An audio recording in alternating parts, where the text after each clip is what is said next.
let's take a quick trip around the league at the All-Star break, and let's just see where people are, where teams are, and if there's any surprises, if there's any teams that are like really standing out to you, not performing up to expectations.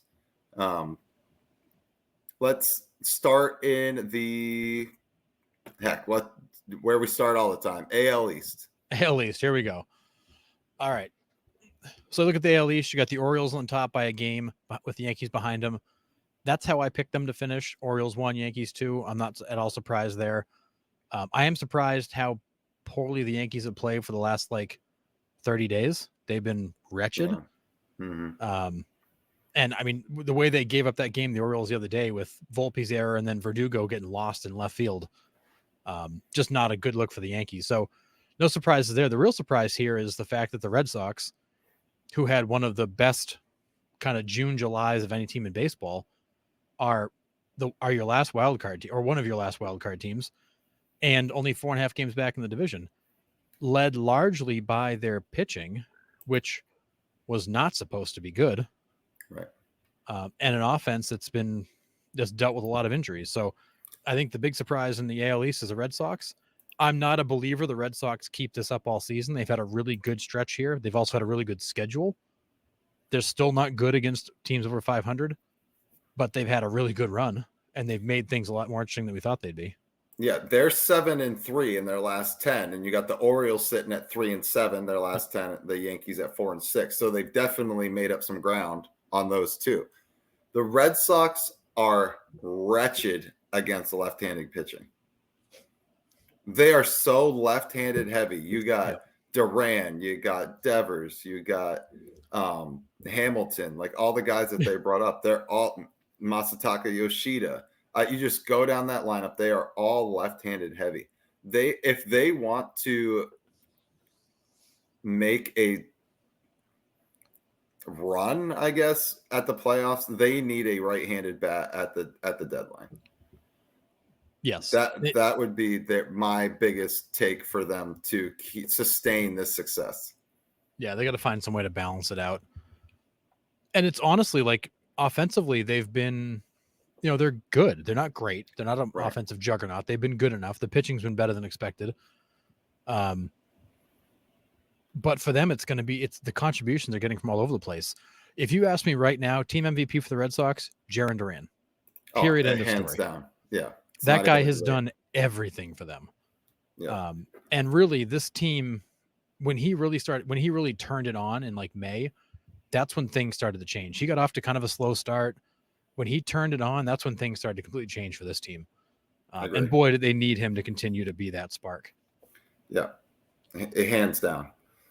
And the Tampa Bay Rays, 500 team. I should have been better, and the Blue Jays are who we thought they were. They continue to just prove that they can't put it together. Yeah. It will be interesting to see what the Blue Jays do at the deadline, if they sell or who they move. I mean, Guerrero's been talks, Bichette's been talks. So we'll see.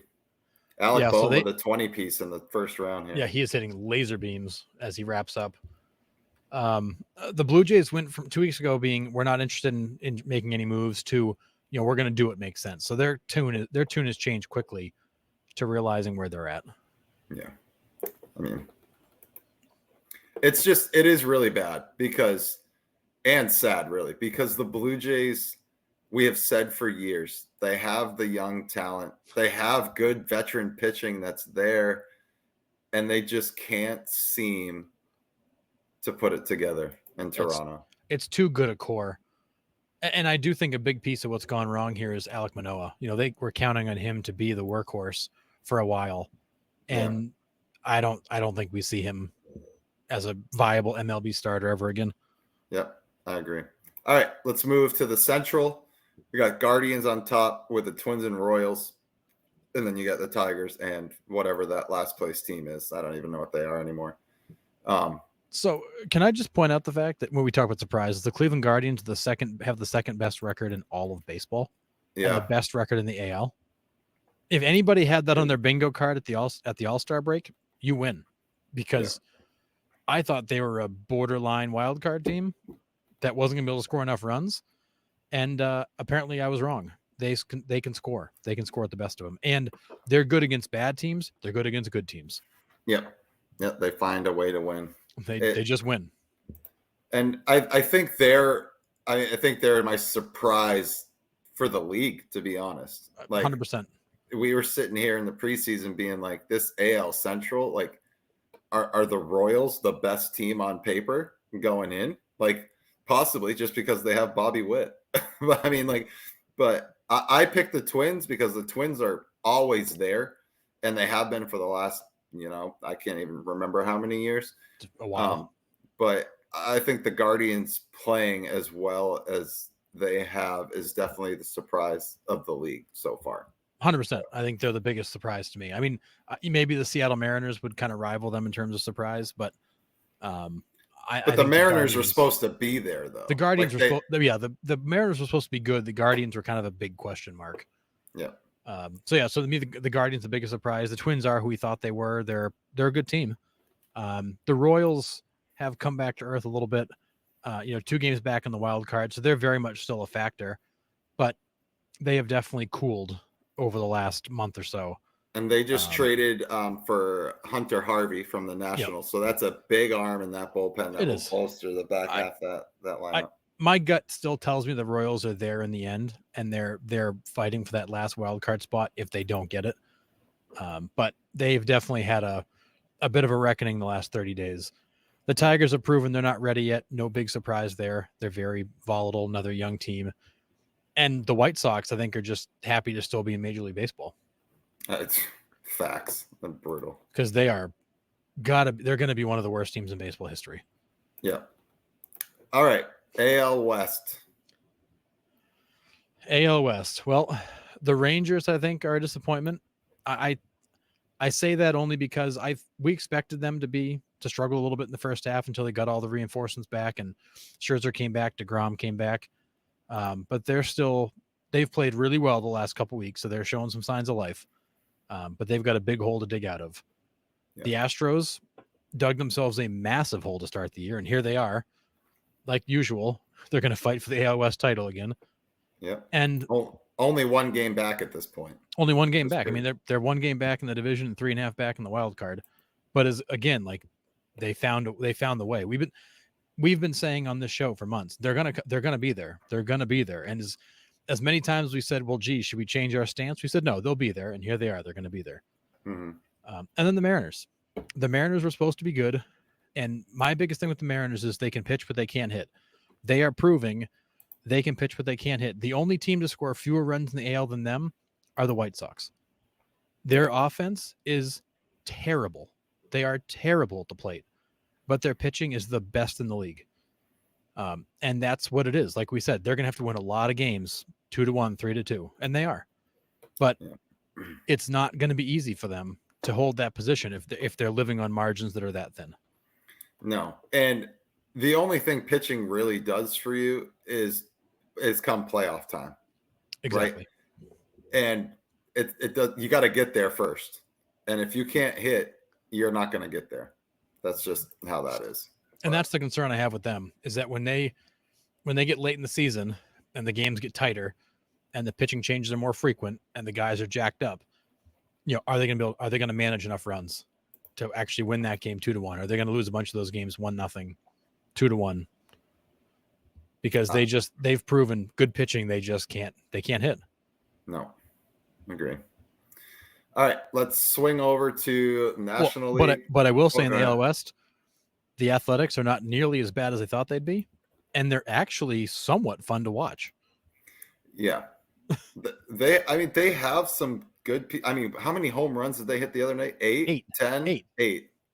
Yeah, Butler hit 3 of them. I mean, and they were all, Rooker had 2, Butler had 3. Like, they were all bombs. Yeah. They are, and Mason Miller is electric. But they are better than expected. Granted, they're still terrible, but they're actually not a bad game to watch. No, and they have some key arms in that bullpen too, other than Miller too. They have some other guys that can bring it. It's crazy, but Yeah, I mean, they're such a mess with everything going on behind the scenes too. Like, do you think they move Mason Miller at the deadline? From what I've heard, no, they're going to want an absolute haul for Miller, and nobody's going to pay that price. Yeah, I mean, it would take a haul, but I've heard rumors that Philly is very interested because they need bullpen help badly. Everybody should be interested. I mean, the whole world should be interested. Yeah, I mean, because he is. Name me a bullpen arm better than him. I don't think I have one. Not right now. I mean, not at the moment. No. I mean, it's gonna be hard to argue he's not the best bullpen arm out there, and that comes at a premium. Yeah, I agree. All right, NL East. NL East. Well, the Phillies are good. Yeah, very good. Next. But I mean, the Phillies are lights out, and like it's not even close.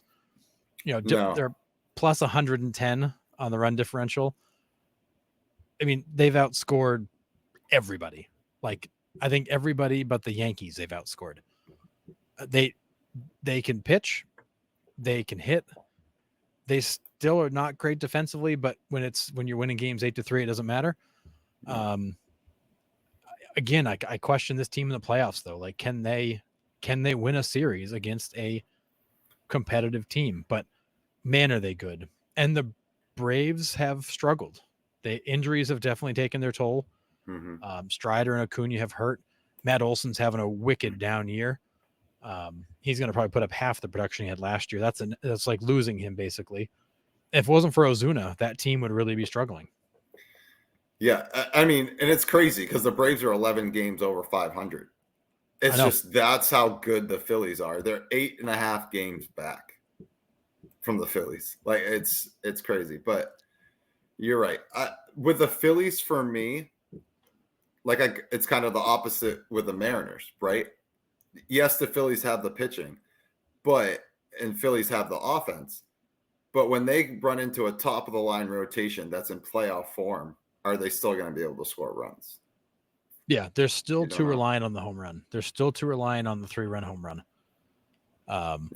And guys like Bohm, Stott, those guys, they've got some guys that can hit some gaps and drive in some runs more traditionally, but they're still reliant on guys, on Harper and Schwarber to just swing from their heels and send one out. And it works. But can you do that in a 7-game series against the Dodgers or the Braves and win that way? I don't know. They haven't been able to get all the way there yet. But if they get hot at the right time, boy, oh boy. But I would say this team is much more balanced than the past teams. The pitching is definitely better. The bullpen's still a little shaky, but the pitching is definitely better. But they've got to get it done when it matters. And then the rest of the division, the Marlins stink. The Nationals, I think, they were really good. They've come back to earth and they've fallen back. The Mets they kind of are who they are. But the Mets are clinging to a wild card spot, which I don't think any of us saw the Mets being a legitimate playoff team. No, and there's still plenty of time for them to mess it up. Well, I mean, they're the Mets. That's what they do. They're gonna lead you on and break your heart. But I will say they are better than expected, but a lot of it's come lately. Yeah. All right. Central. I'll take this one because we have sat here the last year and a half being like, what the hell is wrong with the St. Louis Cardinals? Now, they're still not, I think, in top Cardinals form, but they're hanging around. They're 4.5 back from the Brewers. They're sitting in second place, and they seem to be playing a little bit better baseball as of late. Do we believe that they could make a push for the playoffs, or is this the Cardinals of last year? No, I think this team is doing what last year's team couldn't, and they're finally getting both sides of the ball to work at the same time. The Cardinals last year, when they hit, they couldn't pitch, and when they pitched, they couldn't hit. And unfortunately, last year they didn't pitch well very often, so that those windows were small. they're finally putting things together where they're getting timely hitting, they're getting good pitching, they're in games. Because like last year, you look up and in the third inning they're down 4-0, and it's like, what happened? Like, where'd they go? Or they'd be winning, 1-0, and then they blow it late. Like they just couldn't seem to put it together. This year, like they're very consistent. They've come back several times. They're still a negative 38 run differential. When they're bad, they're bad. Yeah. But they're finally putting things together because the guys you thought would perform are coming back to life a little bit. Paul Goldschmidt, bad as slow. Just beat him with fastballs. But he's still doing something for you.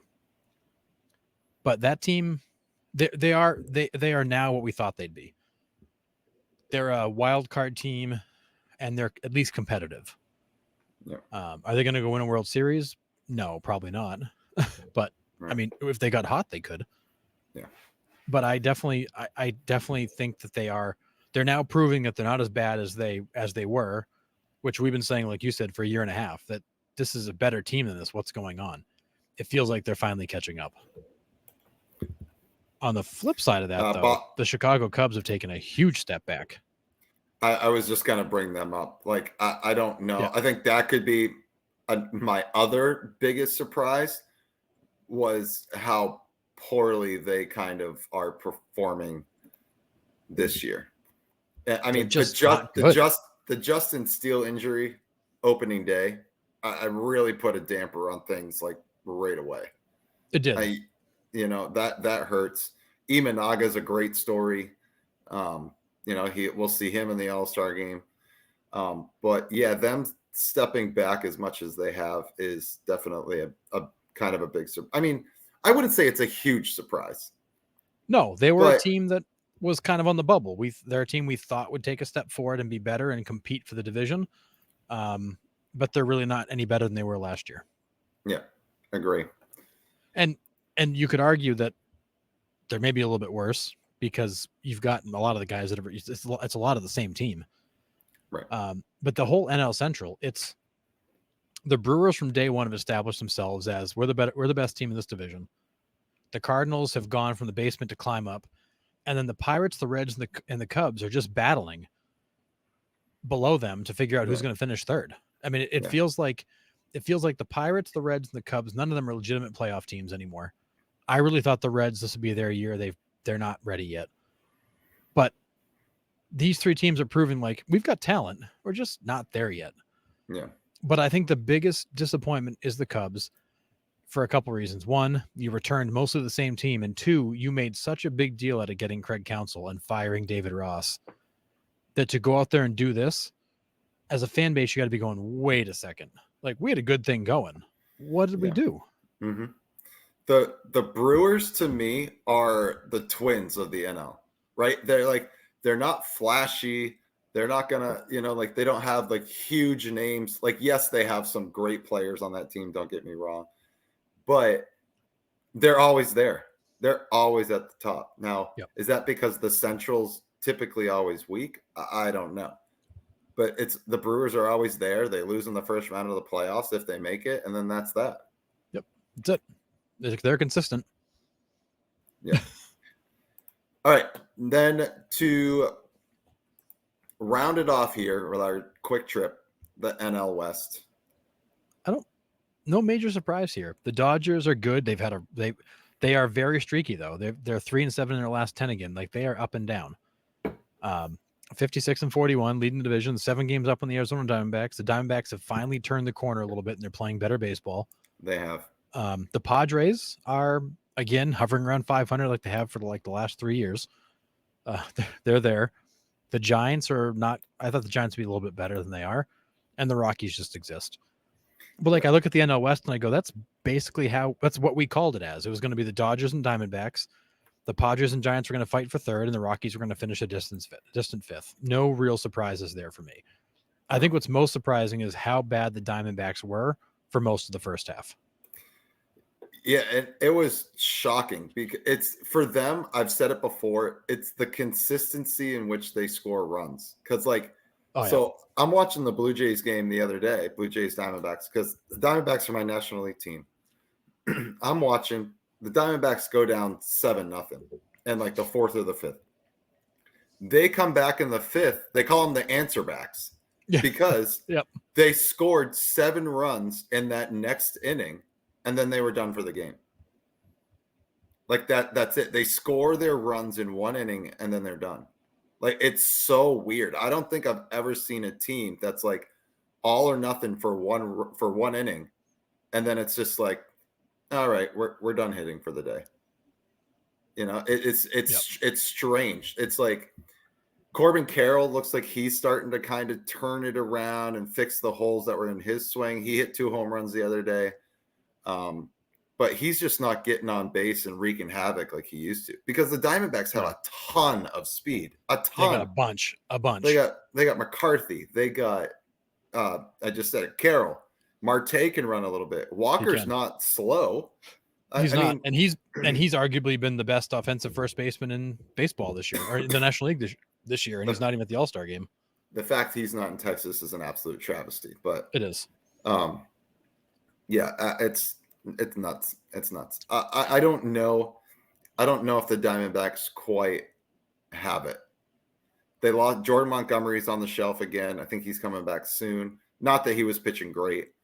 But and then Merrill Kelly going down. So those are some 2 big arms that are pretty big holes to fill, because Merrill Kelly will give you 7 innings every outing of 1-run, 2-run ball and give your ball club the best chance to win. Yeah. And they're just not quite getting there. They're not consistent enough.